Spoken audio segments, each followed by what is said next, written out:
For those serious about the sport of fitness, now is the time to build strength, gymnastic skills, and improve your overall capacity. We have divisions for RX, intermediate, masters, and elite athletes.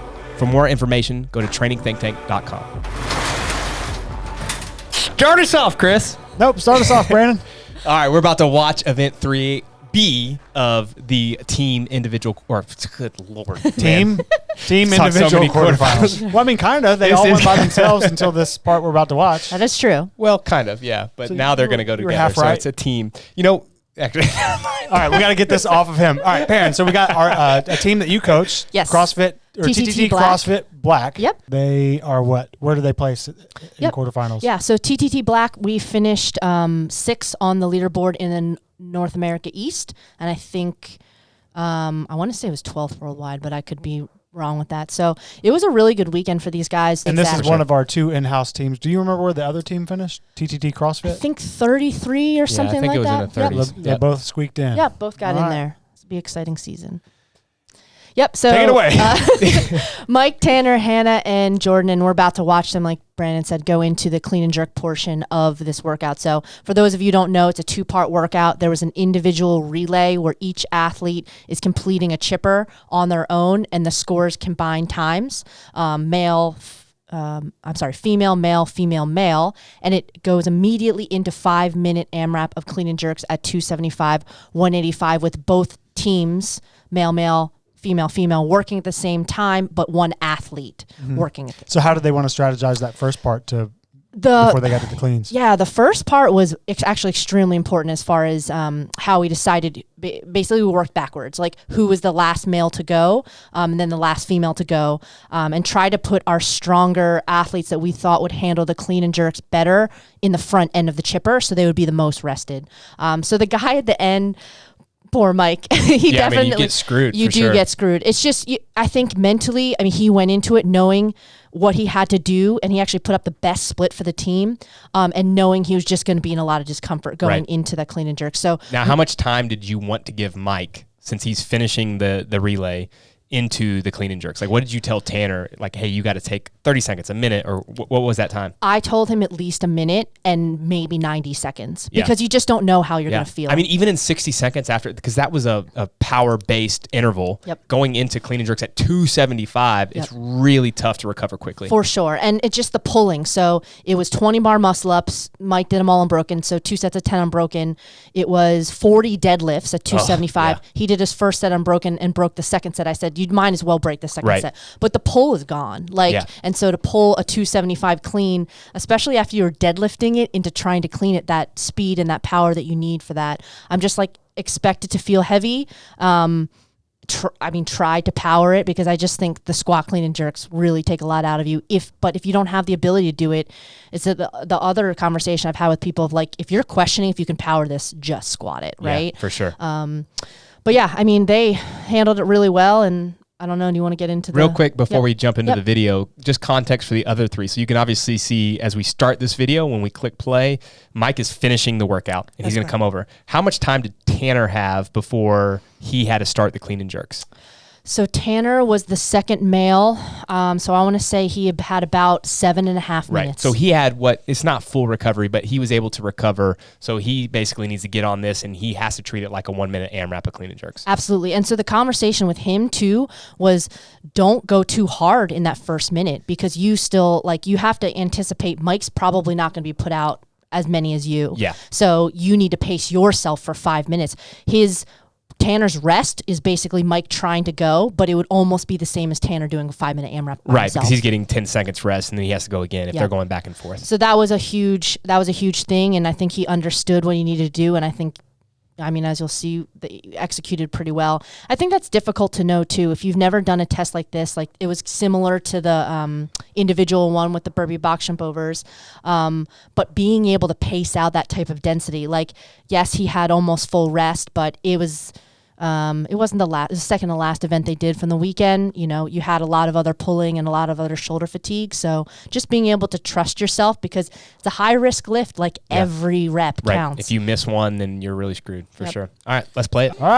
All right, so Mike is finishing up this relay, and so they all had to start on the opposite side of the line. So what Mike's going to do is finish, and Jordan's going to hop onto the other side because only the working athletes can be on. Yep. Right. So there was a little bit of a transition, and another thing, we elected to use the high temp plates because people thought that those felt a little bit better on the deadlifts. But as you'll see, the trade-off is they kind of start bouncing around. They move around a lot. Yeah. So even just making sure we're like, hey, make sure that bar does not cross over the line. There was just kind of a lot going on. But Hannah and Tanner started out. They were the most rested athletes. They were also the ones that, you know, we felt would probably, if this was just a 5-minute AMRAP, probably put up the best score. I mean, Tanner and Mike probably pretty close in here. But Hannah's really powerful. You could tell by her power clean. I mean, she basically did a muscle clean on that one. Exactly. And then also she was a little bit more rested. She was 10 minutes rested. Right. So she was the first one to go then. She was the first one, yep. And Jordan, I was really proud of Jordan on this piece because she stuck to powers, which I think there was like a little bit of like, am I going to have to go into the squat? That's a pretty heavy squat clean for her. But they pretty consistently went 2-1, 2-1, and it ended up working out really well because Hannah could get enough rest because Jordan takes her a little bit more time, but she can hit those fast cluster sets basically. Man, I think team like this there's just so much more pressure for the athlete. You know, if I'm doing this by myself, it's just on me to keep chipping away, but you can almost go slower because there's no one else to wait on you. Whereas here, like you saw Jordan, she ran out to the bar and she knew, like, I have to hit this one right away so Hannah can come back out. It's just like that extra pressure, I think, allows you to be a better athlete. I actually think team really helps people get better at heavy barbell cycling. I agree. I think Mike even McGoldrick said grid helped him a ton with that because it's that subconscious rest. You know, exactly. Like, can I go? Do I have to? You have to go, right? Your team's relying on you. But that can also go the other way where they're pushing you to do something that you actually can't. So and get completely burnt out. Yeah. You have to have a well-rounded team to succeed. But so what we missed this part, but it was like 1 minute and 5 seconds when Mike came in for his first lift, which is a little bit shorter than probably everyone expected. I think you were saying 90 seconds or close to that. Did they just communicate that? Like, was it when Mike was ready, he yelled to Tanner that he could go in? It was one of them yelled to the other. Okay. So, you know, Mike is just a really kind of stoic, composed athlete, and if you tell him to do something, he's going to try.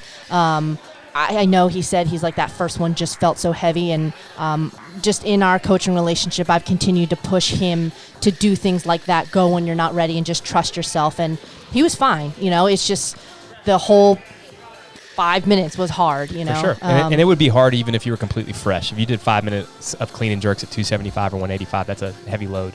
One of the things I'd point out is it's funny watching the two guys because I would say Tanner's clean just looks a little bit easier right now, but his overhead looks harder, and then Mike's overhead looks really clean, but his clean looks a little bit heavier. And part of that is probably just actual positions, but then Mike was finishing the workout, so it's harder to pull off the ground. Absolutely. Yeah, and that was ultimately another factor with just knowing that Tanner's overhead when fatigued is just not as accurate, and he was concerned. He wasn't worried about the cleans. He was worried about the jerks. So I think we ended up making a really good decision as far as who we put in what position.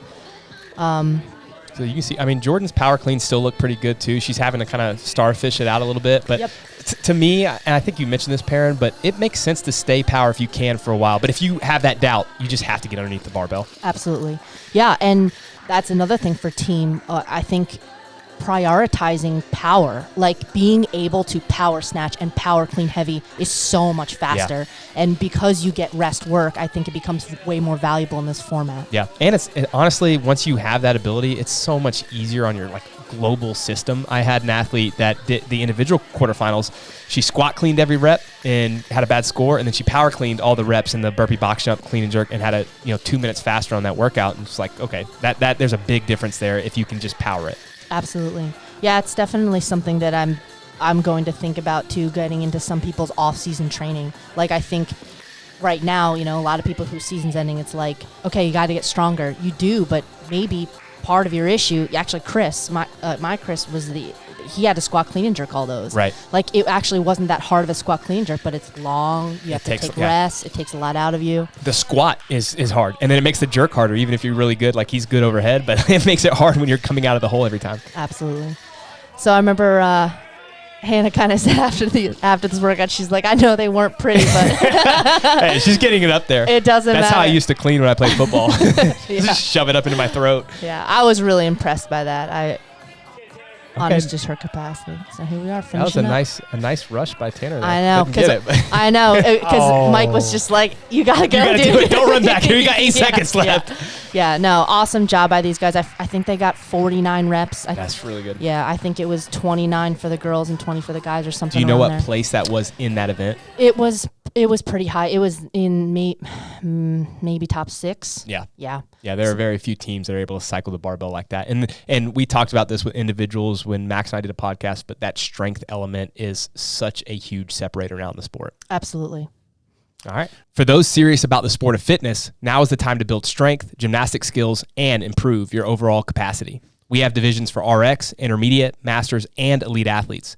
For more information, go to trainingthinktank.com.